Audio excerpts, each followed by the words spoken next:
my name is Allie Schmidt. This is my dad, Dan. He owns Caitlin's Glass. Thanks, Allie. Things like doors and windows go into making a house. But when it's your home, you expect more, like the great service and selection you'll get from Caitlin's Glass. Vinyl replacement windows from Caitlin's come with a lifetime warranty, including accidental glass breakage replacement. Also ask for custom shower doors and many other products and services. Call 962-1636. Locally owned with local employees for nearly 30 years. Caitlin's Glass, the clear choice. Welcome to the BeTempered Podcast, where we explore the art of finding balance in a chaotic world. Join us as we delve into insightful conversations, practical tips, and inspiring stories to help you navigate life's ups and downs with grace and resilience. We're your hosts, Dan Schmidt and Ben Spahr. Let's embark on a journey to live our best lives. This is BeTempered. What's up, everybody? Welcome to the BeTempered Podcast, episode number 46. 46, rolling right along. We're almost to episode 52. Which means that's a year. Yep. Yeah, we're getting close. Close. Time flies when you're having fun. It is, yeah. Jason, how are you? I'm great. Man, it's good to have you back, everybody. We've got for round number 2, he's back up in the area to do a couple speaking engagements, but Mr. Jason Koger from Owensboro, Kentucky. Yes, thanks for having me back. Yeah, man. So you were here. I don't know what episode that was. Ben didn't even know what episode today is, so. 37. Oh. I'm just kidding. Look at that. You were here with Jeff and doing some hunting, and we had a pretty good time. Yeah, absolutely. Had a good 4 days. Yeah, good experience. Kind of grew this friendship as you know, the past 6 months have went along, and then from that it was like, hey, I'll come back. And so today, while we're recording this afternoon, we're going to be headed over to another local high school where you're going to give another inspirational talk to kind of tell your story. So for those who haven't heard Jason's story, the complete story, you want to go back to that episode and listen, but give a little, just kind of a quick synopsis of your story. And then if you're watching on YouTube, if you're not, I encourage you to get on.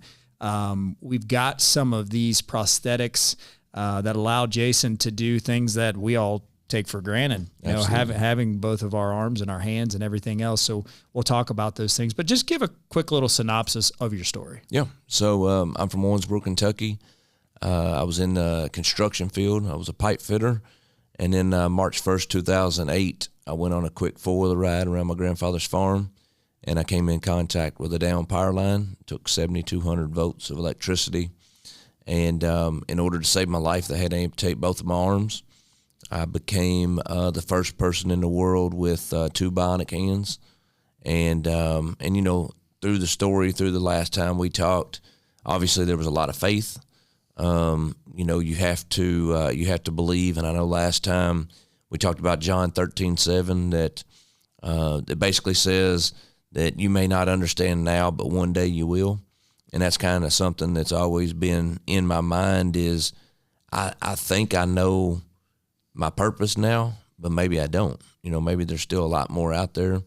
And, you know, I've had opportunities to meet a lot of people. I spoke last night at a local church here, and I got to explain one story that I did an episode on Hawaii Five-0. I did the Hookman episode and became real good friends with Peter Weller, which was RoboCop. And last night I was speaking about this, and I told people that Peter Weller decided he wanted to come to Owensboro, Kentucky and visit me. Long and short, he came in. I asked him, I said, why'd you want to come to Owensboro? And his words were, I wanted to surround myself with people you surround yourself with. And it hit me in a way that, you know, sometimes we think about celebrities. We think about, man, wouldn't it be nice to be that person? I wish I could be him. And you never think that your story is ever going to be that impactful because you're from a small hometown, Owensboro, Kentucky, just an old pipe fitter, yet a celebrity like Peter Weller. And it's been several others. And I'm not name dropping. I'm not bragging about being able to meet some of these people. But it's cool when he told me that because people like him need people like me too. And I try to tell people that it's so important to know that we are all we're all important people, no matter our profession, how much money we got. If we're on TV every day, doesn't matter. And it really opened my eyes to a lot of people, because I have literally got to meet people with a ton of money, with no money, celebrities, NFL, NBA, MLB, hockey, like every walk of life. I have got to meet these people, and I've got to realize that we all have one thing in common. We all got to have each other.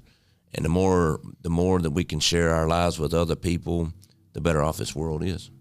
Yeah. And that's so true. I mean, we talked about it this morning on the way to breakfast about how, the biggest thing that I've learned through doing the podcast is that a lot of people are struggling, and what they may look at as a struggle to them may not be a struggle to others, but regardless, that doesn't matter. We still need each other. We still need to be there for each other. We still need to hear stories about other people who have been through things that we can't even imagine, to show us that, okay, that's not that big of a deal. What I'm going through, I'm going to get through it. And the important thing is just taking one step at a time and to continue to move forward. And that's what you did with losing your arms, right? It wasn't something where you lost your arms, you get your prosthetics, and you're a master at it. Talk about that journey of how you looked at that and taking that step every day. Yeah. So I tell people, I'd only met one person in my life that's lost an arm, and that was my grandfather. And he passed away before I got hurt, but he lost his left arm in a corn picker. And my entire life growing up, I was 29 years old whenever I got hurt. He was actually 29 when he got hurt as well. And, this whole time I'm watching my grandfather still cut tobacco and pick up hay and all this stuff, but I never asked him questions. So I got injured. And then I start thinking, like, man, I wish I had somebody to talk to. I don't have anybody. I don't know anybody else that's ever lost an arm. I literally felt like I was the only person in the world that lost an arm now, because Papa passed away. And started looking into prosthetics, which Papa had the old Civil War body-powered hook, and I still have those as well. But I started looking into insurance, and I found out about a bionic hand. I was like, that's what I want. I had a 21-month-old little girl at home. I had a 3-month-old little girl at home.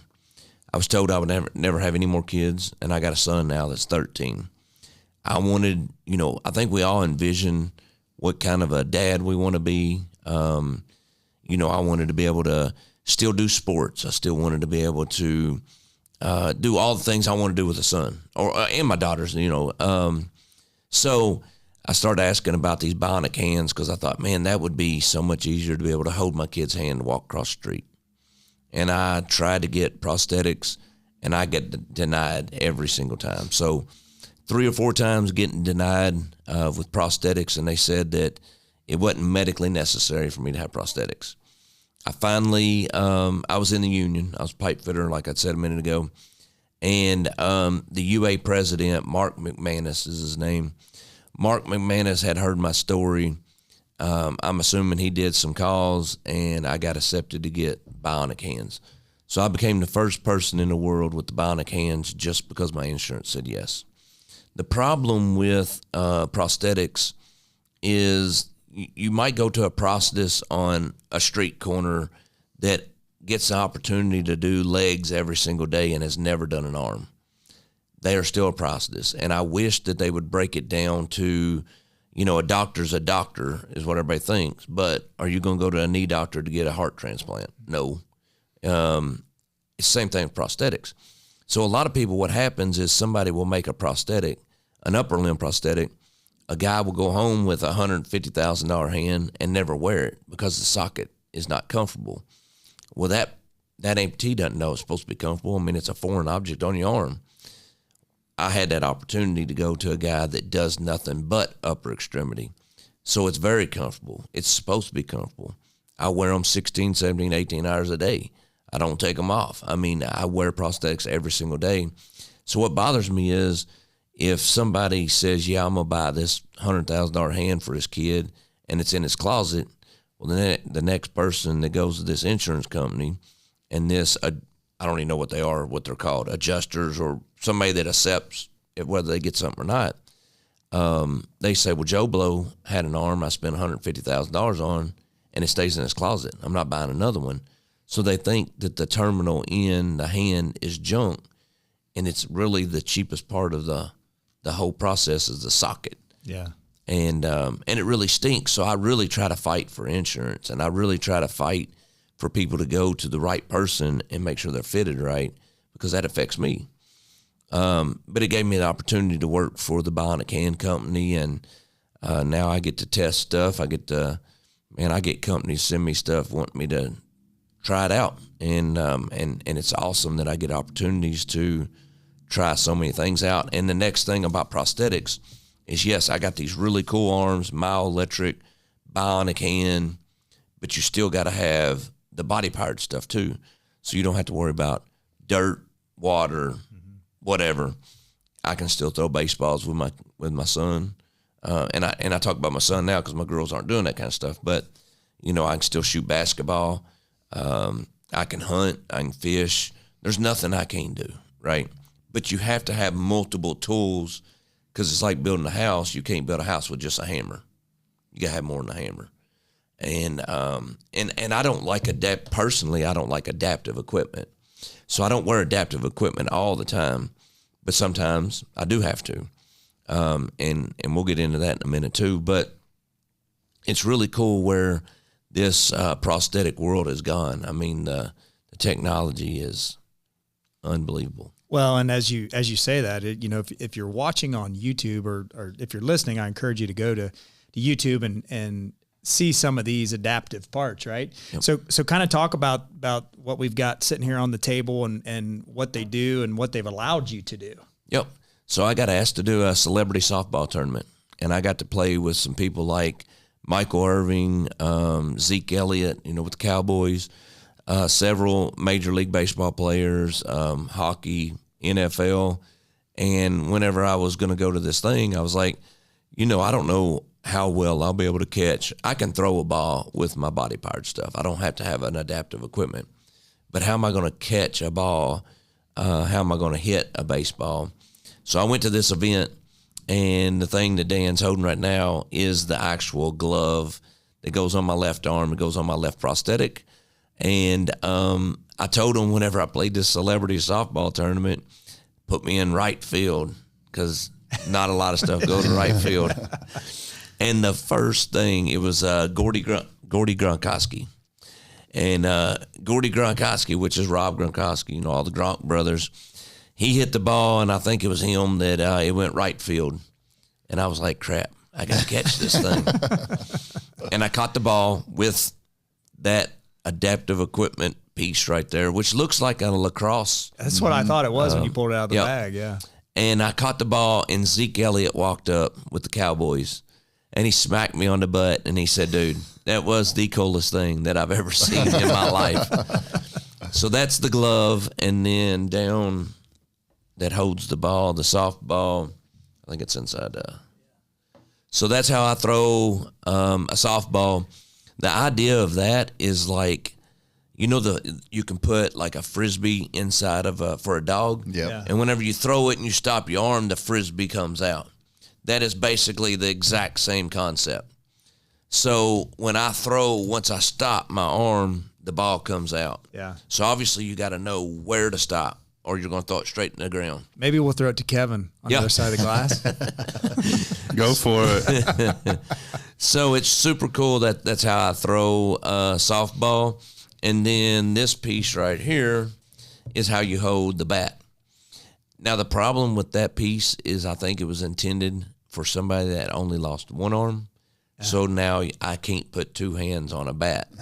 So that bat may hit the umpire or it may hit the pitcher. I don't know where the bat's going to go. Stay away. So Souvenir. I have to make sure I hit the ball first off, or the bat might go, no telling where. But super cool. So the next piece that Dan's holding, that is a bowling attachment. Basically, I wear it in my prosthetic that is the old time with the cable. And when I pull the cable, it releases the bushing that is inside the bowling ball.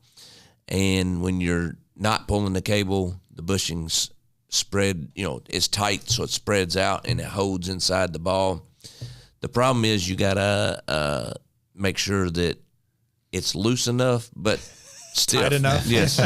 And there's a fine line, and you adjust it at the end with a wrench. With the wrench, yeah. And, so far the ball has came out of it. But I'm thinking one of these days you're liable to see me and the ball go flying look down like the alley. Superman. That will be today. That will be today. Yeah, we'll get some film on that. But then, I've never played golf. I never was a big golfer. But Ping actually sent me some golf clubs and an adaptive equipment that goes inside my socket, which is in the truck that we're going to try to hit today. I haven't been able to do it very many times, so it's going to take a minute for me to get used to it.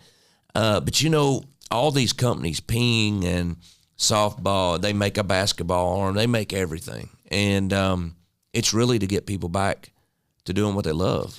Well, and that's, as you're talking, I'm sitting here thinking, if there's someone out there who has lost an arm, right?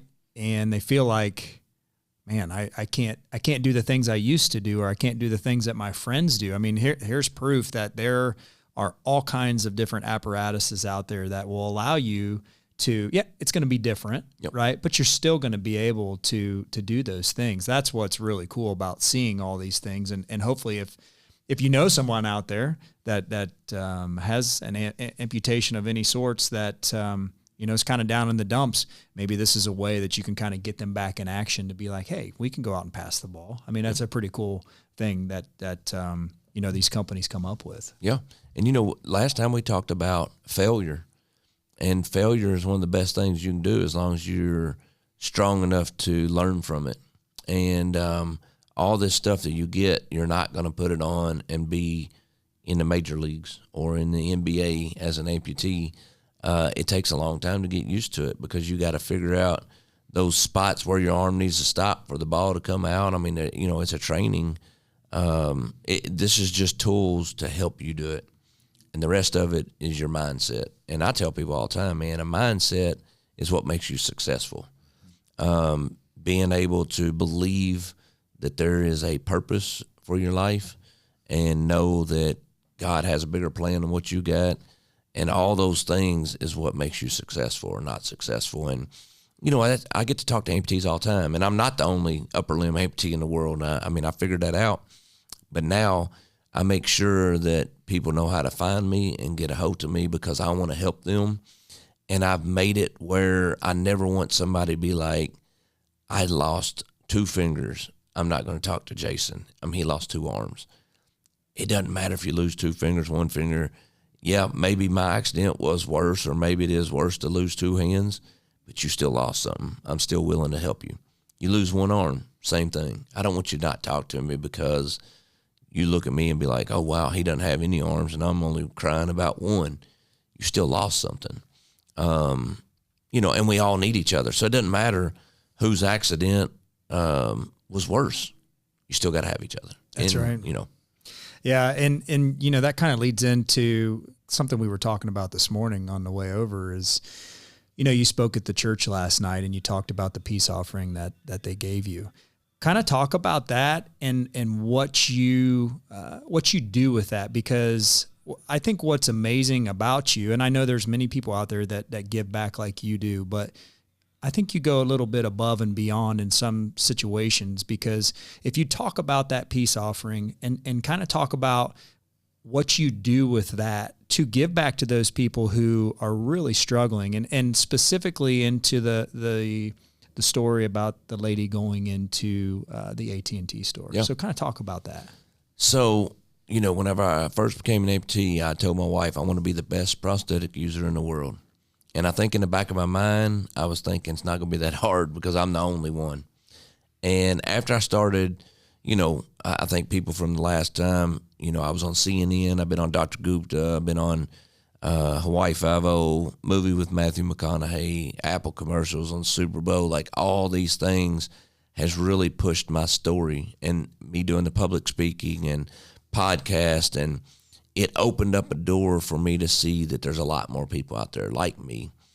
And I knew right then from very early on, I want to be that encouragement for people. I want to help people. I want people to not feel like I did, that I was the only one in the world. And I want to help them be successful. I knew how to do everything on my own. I could travel on my own. I can dress myself. I can use the bathroom. I can do everything on myself. And so I started reaching out. Like if I hear a news article about somebody that lost an arm, I'm like a creeper. I mean, dude, I am Facebook following, trying to get a hold of. And I tell them, it's like, hey, if you need me, I'm here. Like, that's what I want. I want them to know I'm here. And I've had opportunity for a lot of those people find me too. I think if you Google bilateral arm amputee or something, I'm like one of the first that pops up. So people find me that way. They write me on Facebook, Instagram, TikTok, whatever it is, and I always respond. And I think it blows them away. It's like, man, I never thought you'd ever respond. You did that, Yeah, you know? you're right, yeah. And I always respond. So I had a lady in Kansas City that was at AT&T and a guy came in with a gun. He was going to shoot up the place. She tried to run out the back door. She got shot so many times that all the blood tried to keep her organs alive. So they quit going to her extremities. She lost all 4. Both arms, both legs, retired school teacher. So I'd found out about her. Her daughter actually reached out to me, and I flew to Kansas City, and I spent the weekend at her house, and I taught her how to eat. I explained to her how I got dressed. Like I wanted to help her be a person that could take care of herself again instead of somebody doing everything for her. She got her driver's license, like she's living life now. Again, it's not super easy, but she's doing it.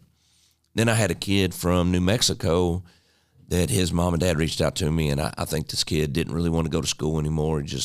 I don't know if other kids were making fun of him or if he just didn't feel good about himself. So I flew him to Owensboro, where I live, spent the weekend with me. We didn't do anything except going bowling, eating, hanging out. But when he left, he was smiling. And I feel like he went home and really was like, you know what? I got prosthetics. I'm going to be proud of myself, and I'm going to live my life. And if somebody doesn't like me or doesn't like the way I look, don't look at me. That's right. Don't like me. You still got to keep moving because there's 100 other people that want to talk to you and want to be friends with you. Don't worry about that one person, So I get the opportunity to share my story with people like that, bring them in or me fly to them. And, man, it means so much to me too, And why I got my arm on the table as well. So a lot of people don't know how prosthetics work. But basically there's 2 sensors inside the socket. And when I feel like I raise my wrist, it opens. And when I lower my wrist, it closes. And then I have wrist rotators. So when I go co-contract and when I lower my wrist, I'm just holding my wrist down. That's all I'm doing. And then like raising my wrist. So right now, my hand is doing 360. Open, close, it's all muscles. So that's basically how myoelectrics work. So it's super cool. Yeah. Talk about when you told me the story about you're riding in a car with a buddy or something, and the car next to you, there's a little kid over watching you. Talk about that. So we get to a stoplight, and this kid in the back seat's looking, and I tell my buddy he's driving, I'm in the passenger seat. So my right arm's my hand, and I was like, watch this, I'm going to mess with this kid. So I raised my arm up, and he could see my Bionic, and I just started rotating. I rotated it all the way around, and then I put it down where you couldn't see it. So the kid is moving his mouth. I'm sure he's telling his mom, that dude just turned his hand all the way around, and she looks over at me, he's like, what are you talking about? So anyway, as soon as They get done talking. The mom quits looking. I raise my arm back up, and I do it again. And then I set it down, and the kid's like, Mom, I'm telling you, the dude is like. So, I mean, I bet the mom was like, what is wrong with you? Yeah. I mean, like, somebody didn't just turn their hand all the way around in the circle. Oh, yeah, that's good. All right. So, since the last time you were here, we've had many conversations, probably weekly. And there was a time, I don't even know how we got to it, but you were talking about your family, the Koger family. You told me the story about your uncle.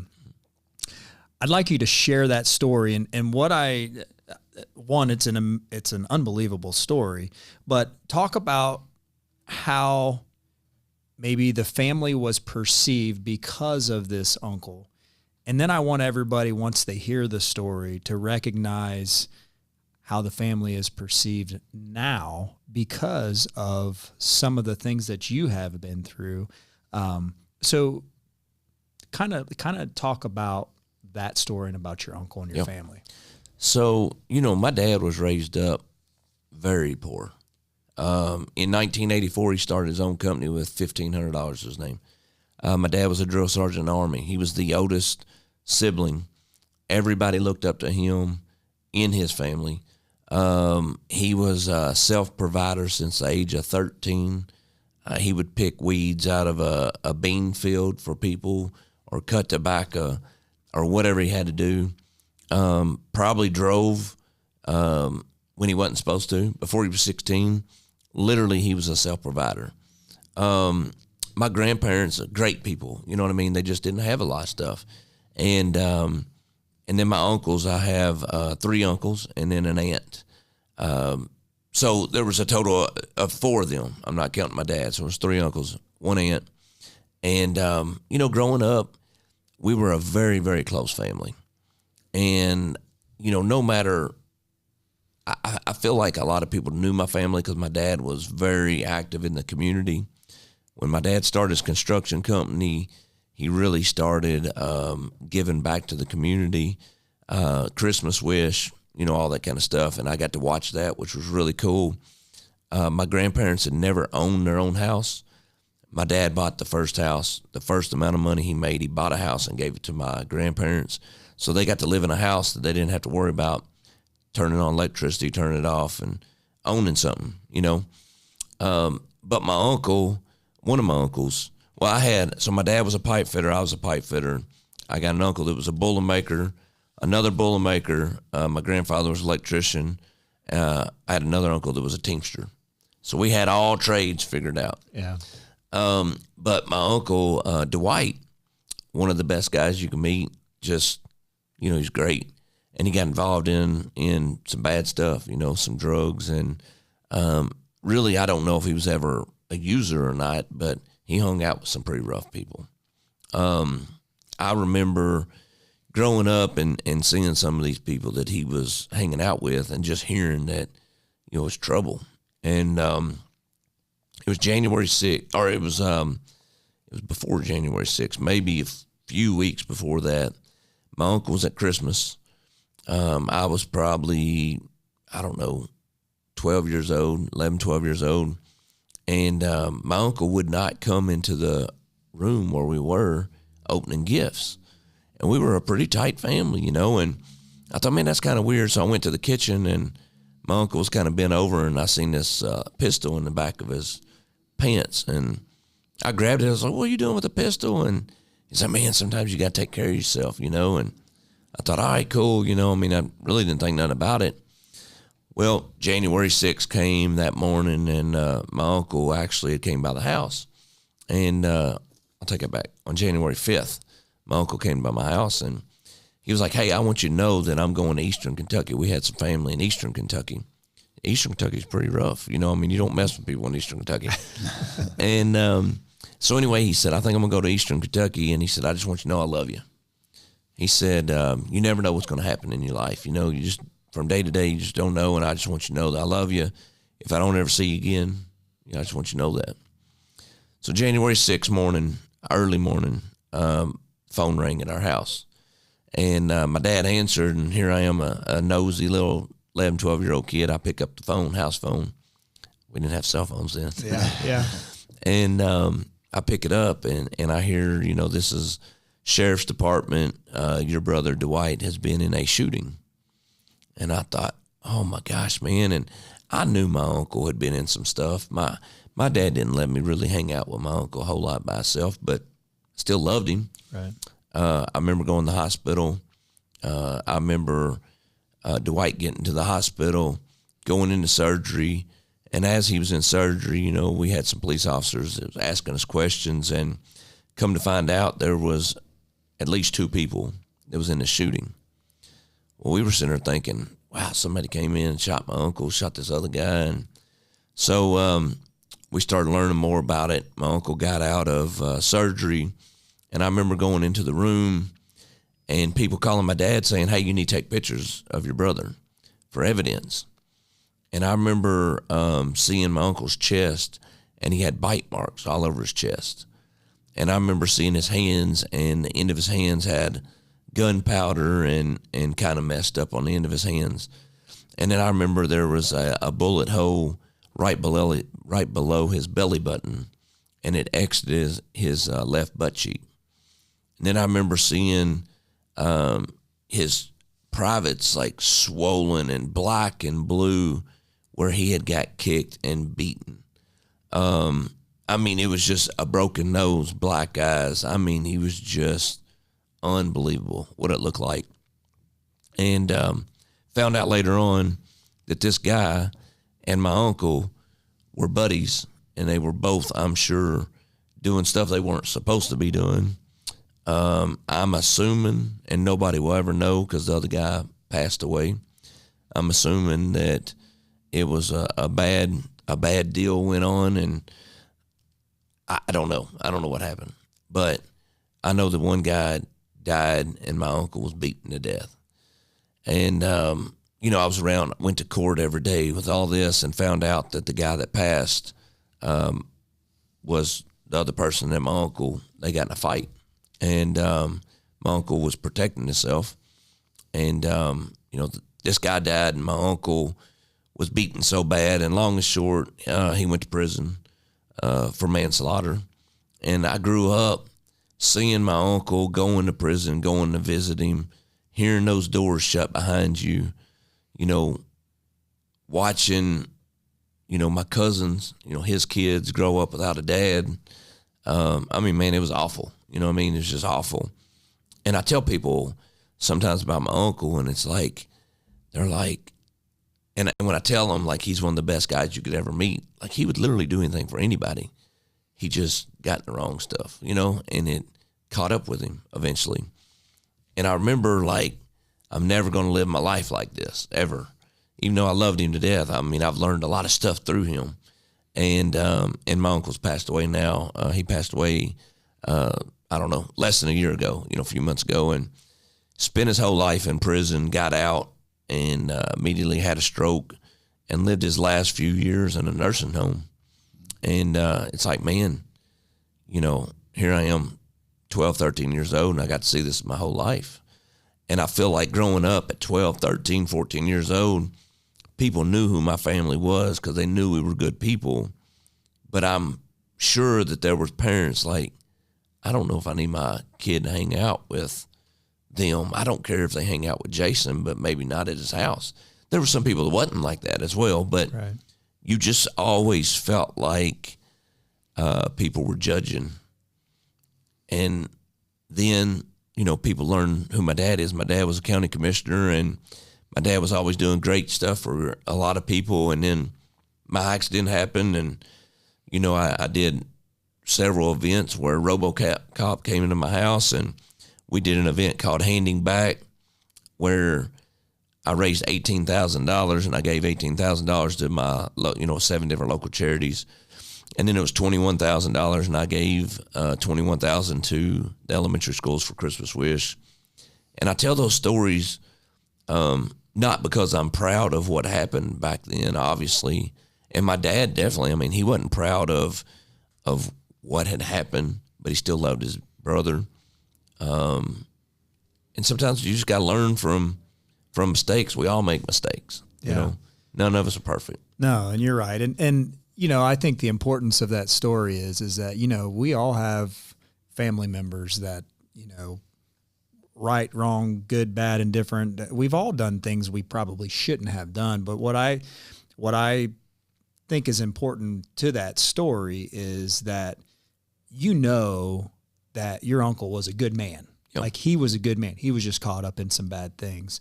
And it's amazing to hear that story and for you to remember that he was a good man. Not that he did bad things, that, you look at him in a light of, what, he would have still done anything for our family. And I think that's important for people to hear, because again, we all have different issues in our families and things people do that may be not the right thing to do. But what Ed Milet says a lot in his podcast is a lot of things in life, especially when you're a kid, is caught, not taught. So you see things, you felt the love from your uncle. And so it was just, when you told me that story, I'm like, okay, we need to share that with people, to recognize there's good in everybody. Absolutely. And, growing up and the phone ring and when you answer, it says, you have a phone call from an inmate. And it was like, I was excited to talk to him. And we always talked. He always told me he loved me. My family's super close. I mean, we all, aunts, uncles, cousins. I mean, we always tell each other that we love each other and do a lot of stuff together. And a lot of families aren't like that, unfortunately.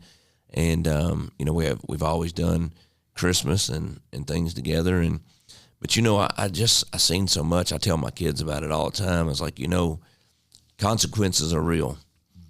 And, for me to walk into a prison and they pat you down at, 12, 13 years old, and you go into a room and there's bars in front of you, and you hear that lock and door shut behind you.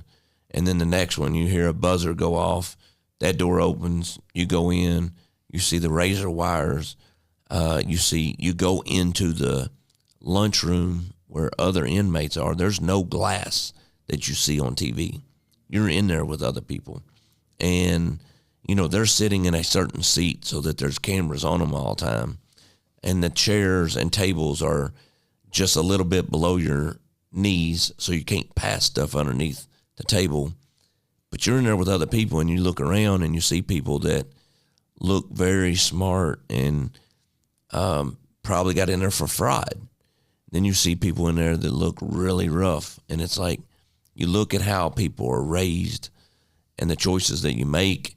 And I think it goes back to the choices I had to make as an amputee.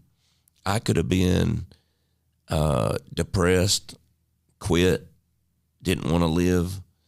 That wasn't my choice. My choice was, I want to be able to do the things I wanted to do before. I want to be able to raise my kids the way I had always dreamed of raising my kids. I want to be a great dad. I want to go outside, throw balls with my kids. I want to go to their sporting events. And I do all that stuff. Like, I don't miss much. I don't want to miss anything. We talked about that one time whenever, I got friends that have one kid and they're like, I don't know why you let your kids do so many sports. It takes up so much time. I only have a few years of this, and that's it. I got plenty of years after that to do what I want to do, per se, So it's important for me to live a life and show the kids I love them and teach them from right, wrong, tell them the stories of the things that I've experienced and things I've gone through, and hopefully it helps them or somebody like listening today, that don't be embarrassed to who your family is. I mean, you learn, you get caught. Some people have done that kind of stuff and never been caught. That's right. Well, and I think that's, going back to any listeners out there, if there's someone, just having a conversation with someone, they may not show any signs of struggle or what they're going through, but just simple conversation. How you doing today? How's your family? Having those conversations that some people don't even get to have. And so by sharing these stories, who knows who we're impacting that could have ended up like you, like your dad, or like your uncle by the choices that they make. So if we can go out and share these stories and help these people, to recognize that there are choices in life and there are consequences in life, and to try to look at those before, you make that choice. And I think you and I got on that conversation because, my uncle just passed, and you was basically asking me, who was he, what'd he do, and kind of got in the conversation of exactly what he's done, and sometimes it's hard to talk about what I experienced with that because you don't want people thinking that you're a bad person or your family's bad people. They just made a mistake, and I think that's what I get from it is whenever I tell the story, it's like, I don't tell it as a proud moment in my life, It's just something that happened in my life that taught me some lessons. So what's next for you? Where do you see this going? Man, I never know. I would have never imagined. I try to break it down from year to year or every 3 or 4 years or whatever. And, growing up, I had goals. We wanted 4 kids. I wanted to live in the county. I was going to start, I would own my dad's business at some point. You just have those things that you want to do. And then one day you go through an accident and everything that you thought was going to happen in your life at 29 years old had changed. So now I'm an amputee. And it's like, at that first 2 years maybe, how am I going to live? Like, how am I going to provide for my family?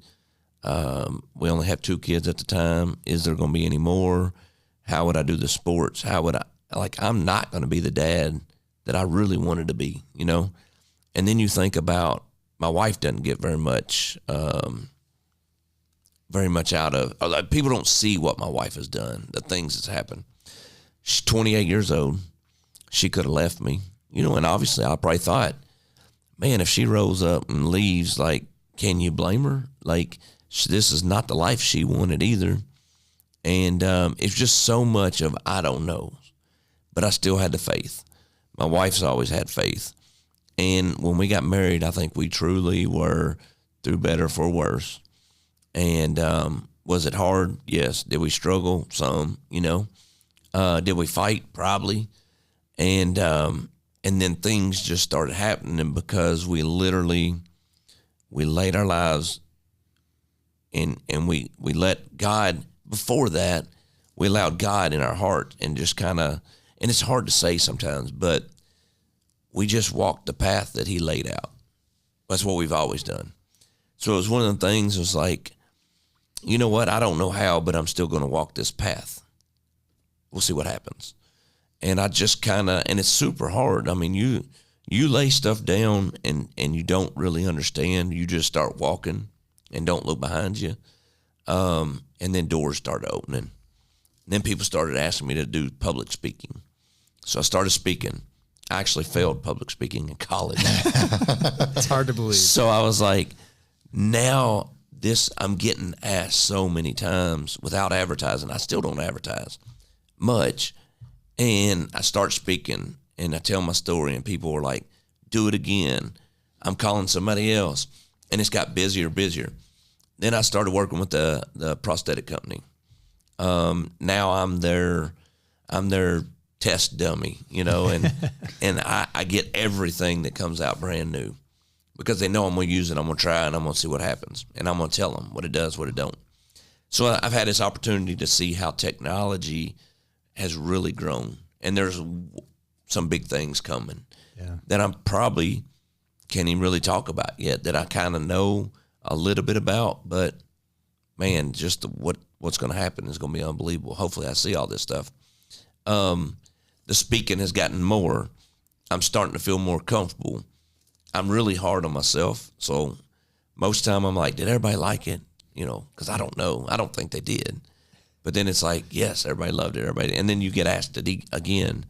So I think that from failing public speaking, so what else is in it for me? I've done TV stuff. I wrote my first book. handed a greater purpose. And then I'm starting to do more speeches. Who knows? I mean, maybe there's a movie out there. Maybe I don't know. I really don't know. I just know that I'm going to keep on walking this path that God has laid out for me. And I'm going to take the good and the bad. I'm not perfect. I never will be. I'm going to mess up. But I'm going to go through every door that's opened up for me, and I'm not going to look behind me. And we'll see. I would love one day for everybody in this world to know, not necessarily who Jason Koger is, but what God can do in somebody's life. The story. Yeah, that's amazing. Ben, what do you think? This is first time meeting Jason. You weren't here last time. Yeah. I don't know how you feel public speaking. That's my first thought. But no, I mean, your faith. I mean, that's what I feel like that's the biggest testament, right? It's just your faith. Like, you dug hard in your faith with your marriage. Like, until you just said that, I wouldn't even thought, how hard it was on your wife, but even like the recovery process, all that. Yeah. And how her life changed. But and so many times in those situations, marriages fail, right? People take the easy way out. They don't want to fight for it. And Jenny had to feed my 21-month-old. Then she had to feed my 3-month-old. Then she'd feed me. My food was cold.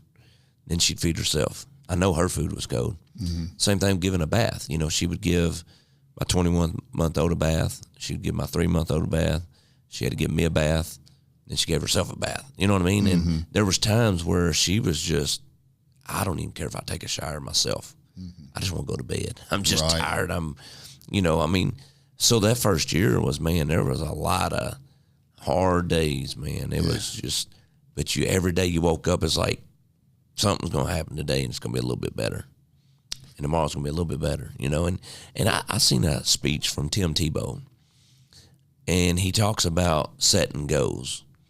And I'll probably talk about this in school today whenever I talk, but when you set a goal, I feel like I see a lot of kids like, I want to be in the NBA, major leagues, whatever. So they set this goal, and it doesn't happen for them. And I think sometimes people look at that and it's like, God didn't do what I wanted.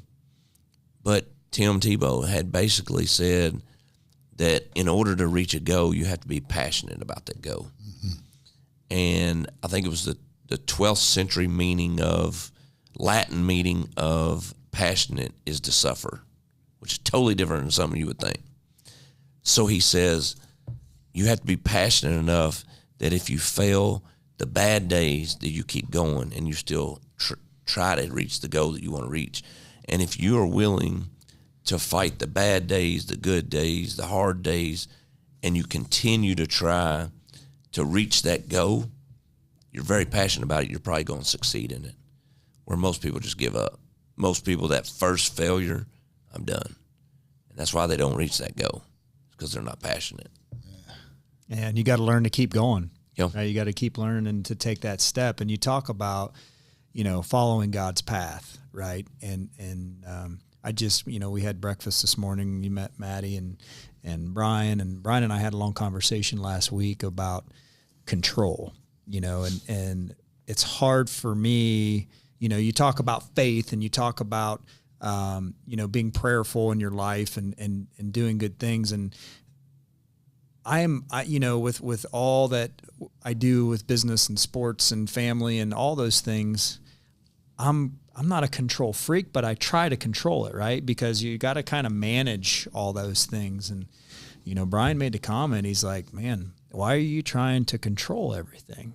If you have faith, let the control go, go with the flow. And so when you talked about following that path, that's what I'm trying to do, is trying to follow that path. I don't know where it's going, right? Yep. You don't know where it's going, but I think if we have faith and we follow that path and we're passionate about it and we have those goals out there, whatever they might be, that path will take us to where we want to go, but it's a hard thing. Yeah. The story we heard about the way they started a construction company,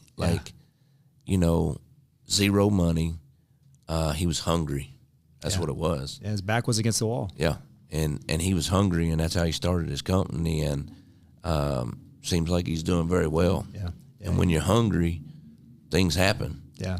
I was hungry whenever I got hurt. You know, I wanted to see things happen. I tell my son, and I feel like my son is going to have a little edge on other kids, and he does sports. You know, he wants to be in the major leagues. He wants to do all this stuff too. They all do, right? Every kid does. But I feel like he's going to have a little bit of an edge on people because he's going to be hungry. He sees what happens when you're hungry of what success can look like. And I talked to him about that word passionate. You know, if you're not in it, it ain't going to happen. If you don't do it every day, it's never going to happen. And I try to, and it's okay, you know, if it doesn't happen. Like if you're not passionate about something and it doesn't work out, you can't blame God for the reason you didn't make it. Right. You know? And I think that's where some people, they rely so much on God that it's like, if God has a path for me to be in the major leagues, I'm going to sleep till lunch, and when I'm 20, I'm going to make $100 million. You know what I mean? Yeah. Mm-hmm. And it still takes you too. It's not just Right. God, just gotta do do the this work. for me. Yeah. That's right. You know, and again, you got to be hungry. Yeah. And even though you do the work, you still may not succeed. You're right. Right. Yeah.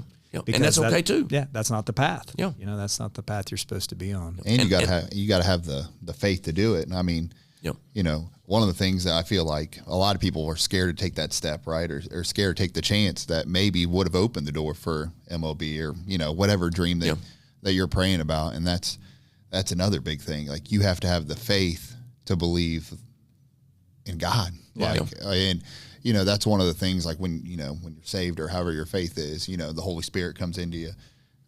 And I people always talk about, like, well, how do you walk in faith? How do you know what path? And I just always am like, if I feel like God inside of me is telling me, like, hey, is it a God thing or is it something that I want? If you're following God's path, like, I don't think that we serve a God that's going to be like, you know, that's not the right path, Ben. Like, watch me get you here. You know what I mean? Like, he's going to put you back on the right path. But I always feel like if you take that, you know, that step where you feel like that's where you're supposed to go, I feel like God's going to put you right on the right path. And let's say your son wants to be in MLB, my son wants to play, you know, NFL, NBA or whatever. As fathers, like, it's also our job to keep that passion going, right? Keep the fire. Like, so many times I feel like parents will, well, are you really going to make it to the NBA? You know, you're 5 foot.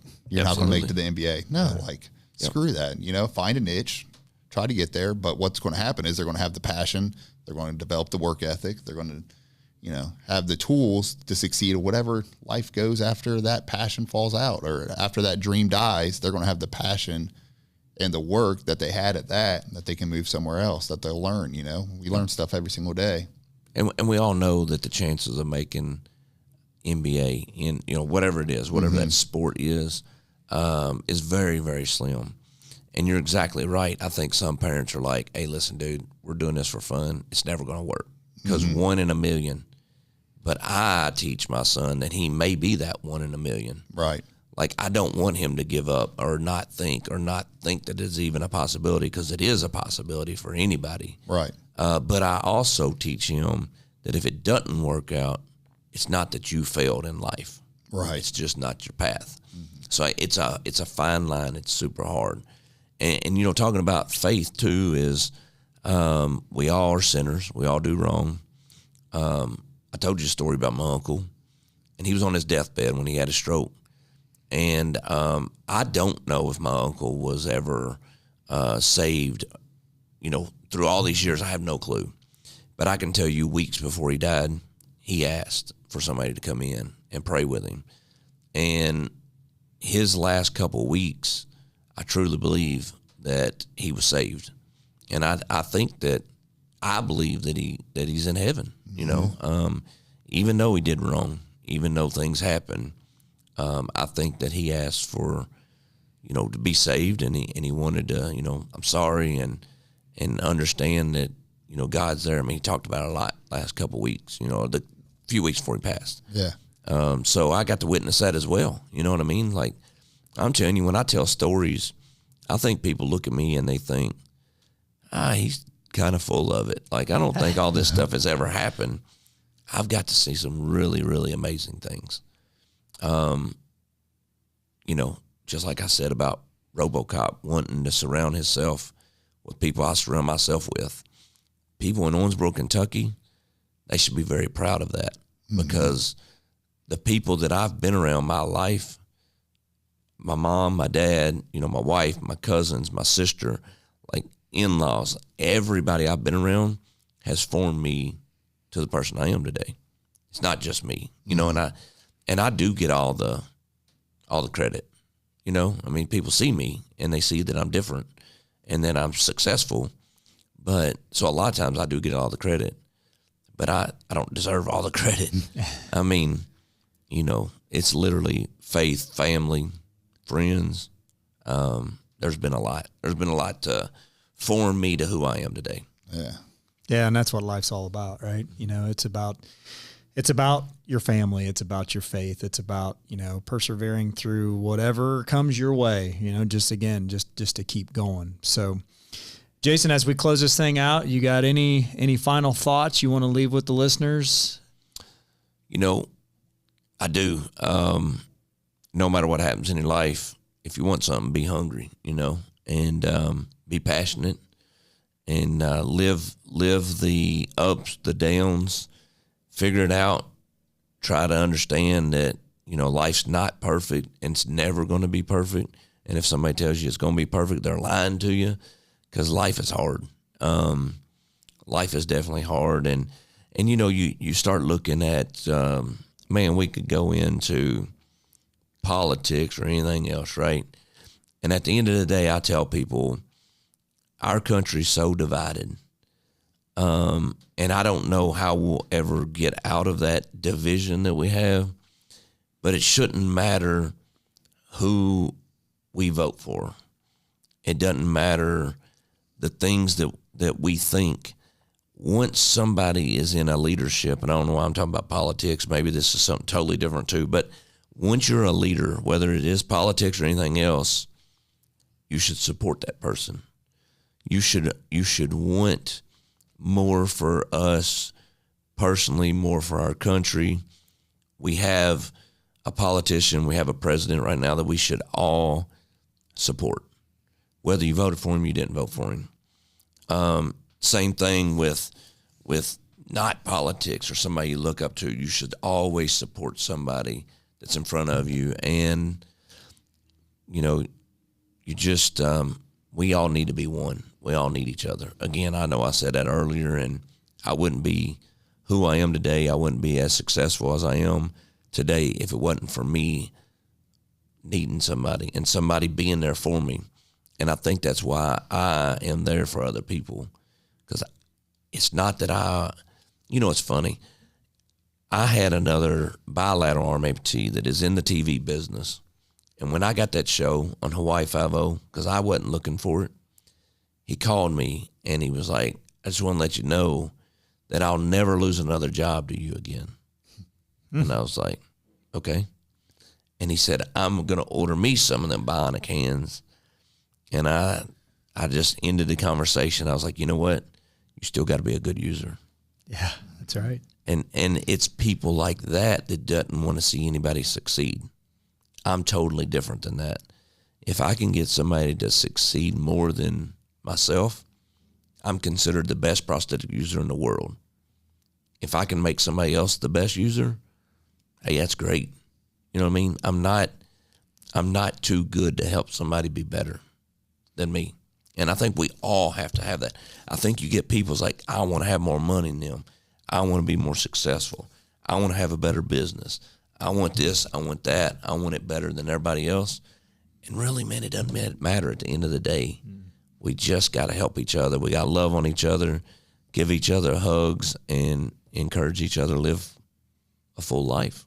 Yeah, and that is so true. I think about, again, we've talked about it many times on this podcast about our basketball team that we coach, and there's nothing more fulfilling than to take a kid in any sport or in any walk of life from where they're at, you know, that first day of practice, like for instance in basketball, and to go to the last game of the season and to watch that kid's transformation through work, through, building those relationships with their team and continually learning and pushing themselves to get better. Man, it is so fulfilling to be able to watch, especially those kids and watch their minds work, watch them work hard, and then to get to the end of the season and watch them have success through failure, right? And I think that's a very, very good spot to end this, is that we should all want people to be the best that they can be, to be more successful than us, not just our family, right? I want Ben to be successful in what he does. I want his kids to be successful. I want your kid. If we want that, how much better is this world going to be? Instead of, being selfish and saying, hey, Jason, you got the Hawaii 5-0 job. You ain't getting no more, Or I'm too busy, or yeah. And for those kids to grow, you had to volunteer. And that's another big thing, that people do not want to volunteer their time. They don't have enough energy. They don't have enough time to do anything. And I hear that because I coached my son from T-ball to 12. I didn't even play baseball. So I did the best that I could. I can't even throw a ball really, really good. So I did the best that I could. And all those kids that was on my team. But then I'll ask somebody that played college ball, hey, won't you volunteer to help me? I ain't got time. Mm-hmm. And I'm like, dude, I fly 100,000 air miles a year. I don't have time, but I'm going to make time because all these kids deserve it. And that's another thing, man. We don't have volunteers like we used to. No. People's got to do exactly what we're talking give their time to help somebody be successful. And if you don't even know about the sport that you're coaching, teach them about life. That's right. I mean, just look at what we're doing today. Where we're going to go this afternoon, and you're gonna tell your story in front of 400 or 500 kids, right? We're volunteering our time in hopes that if we can get to one of those kids who are struggling and look at you and to hear your story and feel like, okay, I don't have it that bad. I can get through this. Man, that's what life's all about. It's about giving back and trying to help those in need. So inspire the next generation, right? Exactly. That's what we got to have. That's right. So Jason, where can people find you? Your book, your social media, how can they get in touch with you? Yes. So my book is actually, if you go to my website, it's jasonkoger.com, and I am about to redo my website because it's old. You can order the book through there, which goes to Amazon, but I'm hoping to change that soon, where it literally goes to me so that I can sign the book and I would mail it straight from my house. So if somebody wants to reach out to me on social media, I would do that. I think it's better that I sign a book, send it in the mail myself, and then they get it personalized from me. I'm on Facebook. It's Jason Koger Official. So I have a page because you're limited to friends on a normal, regular page. I'm on Instagram. I'm on TikTok. I'm on LinkedIn. I'm on everything you can be on. So if there's a corporation out there, if there's a chamber of commerce and they're looking for a speaker, they can hit you up. Yes, those. They can definitely hit me up. Or I'm also Marcus Luttrell, which was a lone survivor. So Marcus Luttrell has a company called Team Never Quit. So he has several speakers underneath him, and you got to be handpicked by him. I am one of his speakers, so they can also find me on Team Never Quit. So I have like an agent, I guess, somewhat now. It makes me sound really cool. Take that, whoever killed your public speaking. But, anybody wants to reach out to me, I'm going to get back with them. It may take me a couple of days, but I'll get back with them. And I love when people walk up to me, and even if somebody sees me out, I try to wear shirts that inspires people to talk to me. I got one that says, don't shoot, I'm unarmed. I have one that says, look, ma, no hands. And I have one that I wear to the airport, and it says, it's not gay if it's TSA.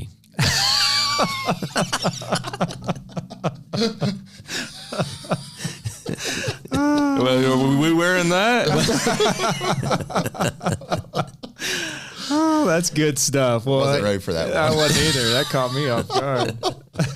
Well, if there's anybody out there looking for a speaker, Jason's story is so inspiring, and I would encourage you to reach out and and hit up his socials and all those good things. So appreciate you making the trek back up this way, the 4-hour trek, and it's great to hang out. We're gonna have a fun day today and keep this thing rolling. It is, man, and I appreciate you having me again and giving me the opportunity to speak in front of people. I mean, last night was Thursday night. They had the church service for me, not on a Wednesday, not on a Sunday, and there was a couple hundred people there, and man, whenever I seen that, I was like, literally people came just to listen to me. Yeah. Sometimes that shocks me, you know what I mean? Yeah. But I hope I changed people's lives last night, and I'm willing to do it anywhere, anytime, any place. Yeah, well, that's awesome. Well, everybody, be sure to share this episode. Be sure to continue to subscribe and comment and all those good things we need to help the algorithm so that we can continue to get Jason's story and other stories like that out there. So everybody, go out and be tempered. He said in his speech that you have to be passionate in what you want to do. The goal that you set, you got to be passionate. And he said that the definition of passionate in the 12th century Latin meaning of passionate is called suffering. And he said, you have to be willing to go through the highs, the lows, the pain, and still try to reach the goal. And if you are willing to go through all that stuff, the pain and all the hard times that's associated with this goal that you got, you're going to be successful. Hi, my name is Allie Schmidt. This is my dad, Dan. He owns Catron's Glass. Thanks, Allie. Things like doors and windows go into making a house. But when it's your home, you expect more, like the great service and selection you'll get from Catron's Glass. Vinyl replacement windows from Catron's come with a lifetime warranty, including accidental glass breakage replacement. Also ask for custom shower doors and many other products and services. Call 962-1636, locally owned with local employees for nearly 30 years. Catron's Glass, the clear choice.